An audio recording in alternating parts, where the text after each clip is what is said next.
this race, so it has taken a lot of commitment. Commitment is making a plan and putting it into practice.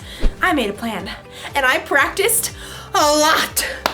All that running.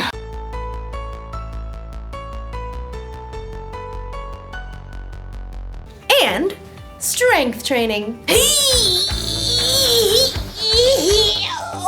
And even training my brain. For a month, it's like training has been my life. Like, I thought about this race constantly. When I decided what to eat. Oh, when I chose how to spend my time.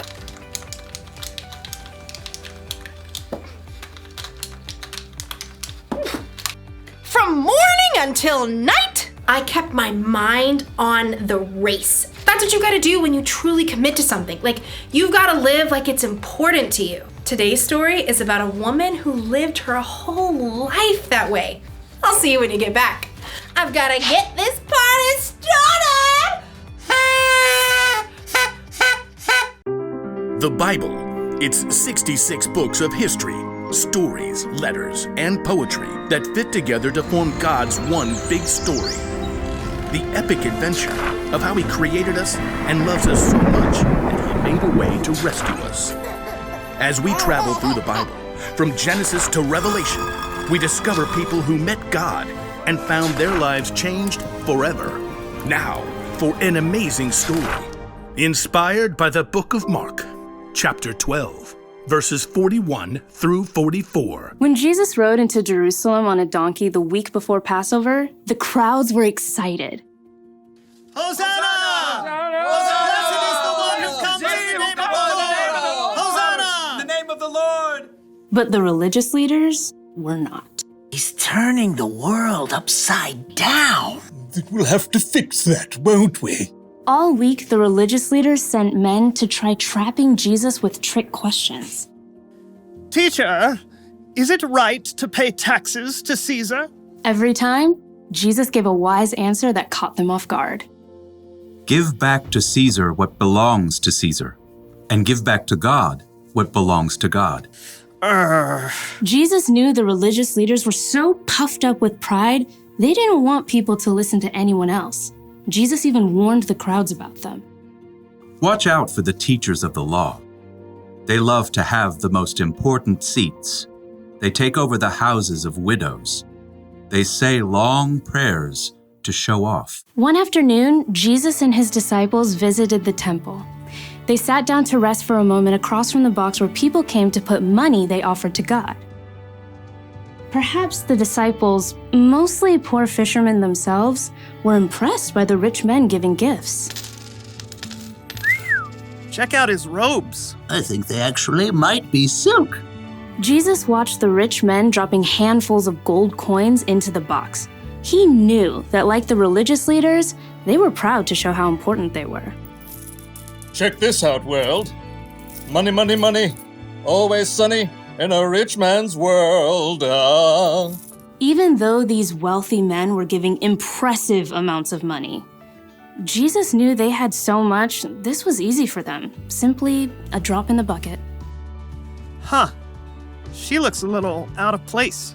The next person in line clearly wasn't wealthy. In fact, her patched robe showed she didn't have an extra cent to spare. A widow, probably. At that time, if a woman's husband died, she had no way to earn money and often had to live on next to nothing. 2 pennies? How's that gonna help anyone? Jesus was watching the woman too, but he saw something different, something more. Come over here, all of you. The disciples gathered around Jesus. What I'm about to tell you is true. That poor widow has put more into the offering box than all the others. Jesus' friends tried to sort it out.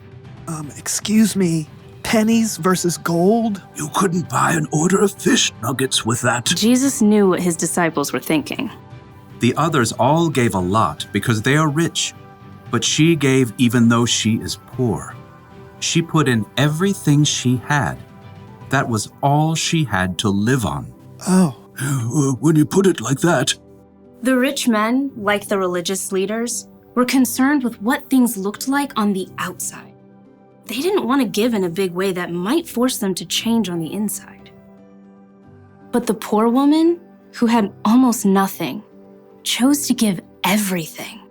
And Jesus saw her heart and knew that her pennies were worth far more than the rich man's gold.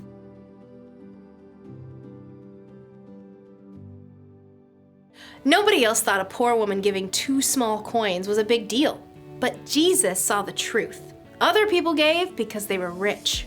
This woman gave everything she had because she was putting her trust in God. She was living for Him.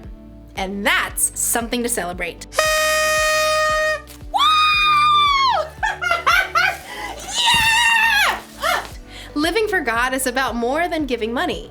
It's about trying to include God in every part of your day. It's about asking yourself before every choice you make, does this honor God? I could copy my friend's homework or do the work myself, like I'm supposed to.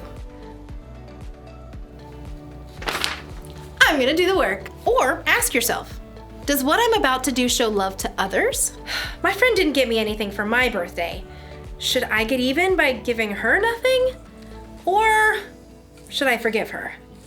Well, I did already wrap it. She's gonna love it. If you ask yourself those questions, it'll help keep your mind on God. It'll help you think about how Jesus lived and loved others. This probably won't become a habit overnight. That's why the one thing to remember today is this: practice living for God. The more you practice asking yourself, does this honor God? And does this show love to others? The more natural it becomes. It feels good to commit to something and stick to it.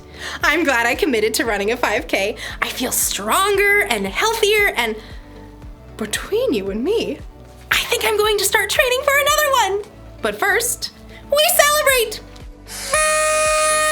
See you around!